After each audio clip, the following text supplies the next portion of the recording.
Hey guys, it's Jenny with Becoming Homesteaders, and I will finally be planting some seeds outside. The weather is still a little chilly, but I think these seeds that I'm planting will be just fine in the cooler temperatures. I also received my Gurney seed package, so we will be opening that together. Okay, I just got a package in the mail from Gurney's. Now, I've ordered two things from Gurney's. I ordered my strawberries, the jewel variety that we talked about. I'm going to replace my existing strawberries in my strawberry bed with that variety. I am going to go ahead and let the berries that are in the existing bed go ahead and produce this year, harvest whatever I get. In the meantime, the new strawberries that I get, I'm going to plant in a raised bed.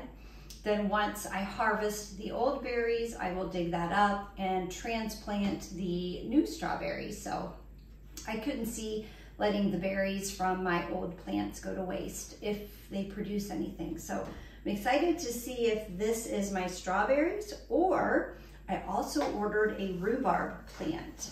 I actually ordered it from Gurney's last year and they were out, so they never shipped. I did get a refund, but I was so sad because I kept waiting and waiting and waiting. So hopefully this is either my strawberries or my rhubarb.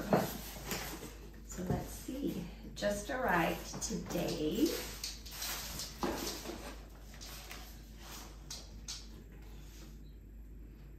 They're my strawberries. Okay.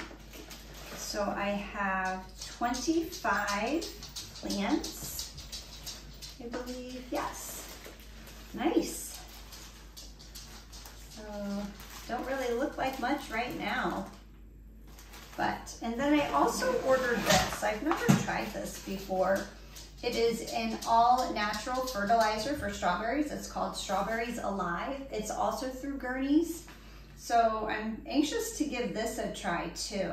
I've always just fertilized my strawberries with fish emulsion. So I thought I would give this a try since you know how it has the recommendations after you order something. This was one of the recommendations, so we'll give it a try. I'll let you know if I like it or not. I've always liked the fish emulsion other than the smell, and my berries are right up next to my deck.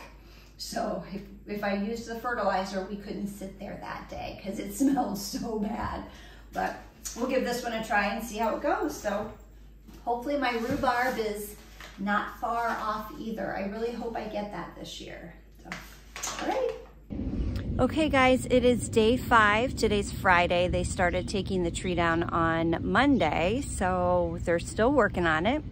It's looking pretty good up there. Finally getting some of the brush cleaned up. So we'll have lots of firewood for sure, but I am outside today. It is chilly.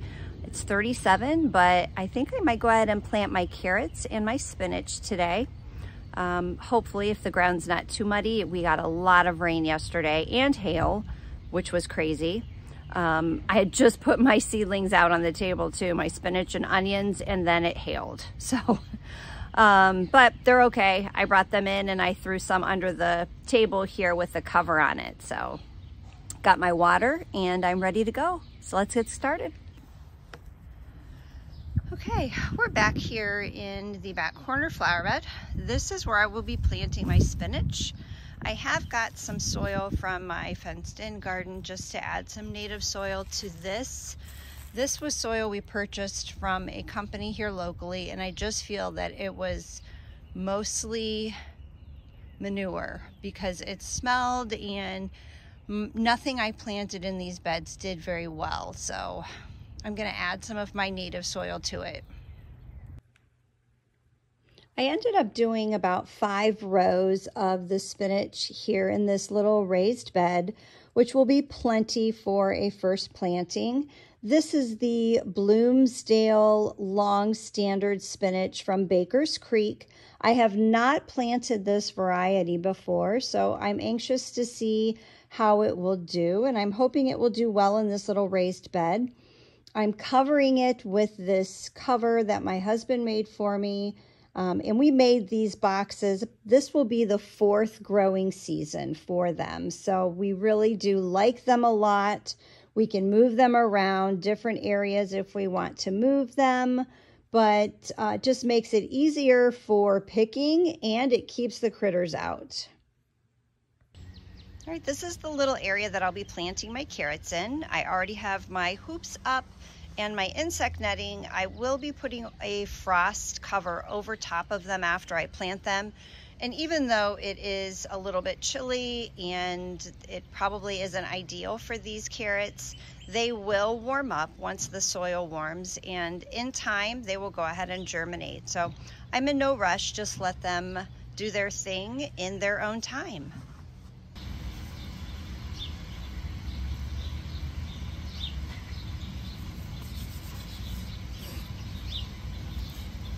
Use these little rusty garden stakes.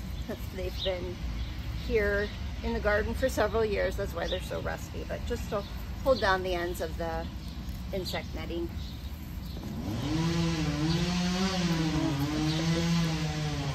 I find them everywhere. Once the carrots emerge, I will give them a dose of this fertilizer.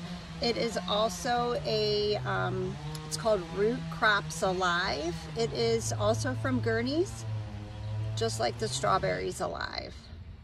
I have already amended the soil here. I did add some organic peat moss to it, as well as some of my organic compost that we just purchased, and some of my composted leaf mulch. Okay, I have my carrots here. I am ready to plant them. It says ideal soil temperature is 50 to 75. This is not 50 for sure. But like I said, I'm not worried about that. I think that they will be just fine, all in good time. They'll start germinating. So it does say 1/4 inch depth, 2 to 3 inches apart. That's not gonna work. I'm gonna have to come back in and thin them for sure, which I usually do every year, and that's fine.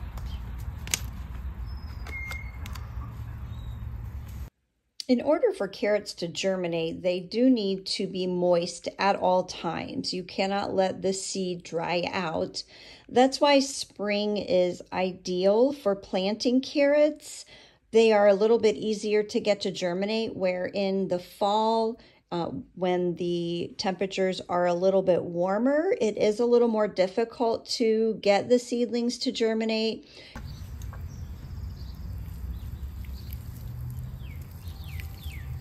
We do not have our garden hose hooked up yet. So.